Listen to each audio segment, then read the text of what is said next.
ఈ భూమి మీద ప్రియమైన దేవుని బిడ్డలారా, లక్షాధికారులు, కోటీశ్వరులు అనేక మంది ఉన్నారు.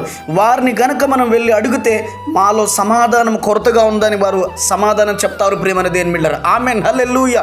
ఈ భూమి మీద అన్నిటినీ మనం డబ్బుతో కొనవచ్చు, కానీ రక్షణ, సమాధానం, పరలోకం అనేది డబ్బుతో కొనలేం. ఆమేన్.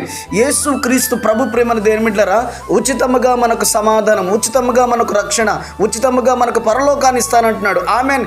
ఎంత డబ్బు ఉన్నా, ఎంత పేరు హంగు హర్బాటాలు ఉన్నా సమాధానం లేని జీవితాలు ఎన్నో జీవిస్తున్నారు. ఆమేన్.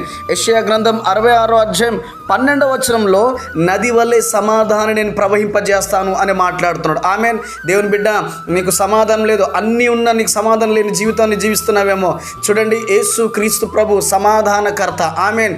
నీ జీవితం అప్పుల్లో ఉందేమో, కొట్లాటలు ఉందేమో, కోర్టు కేసులకు వెళ్ళిపోవేమో, దేవుని దగ్గరికి రా, నీకు నిత్య సమాధానం ఇస్తాడు. దేవుని యొక్క సమాధానం నీ నేలునుగాక. ఆమేన్.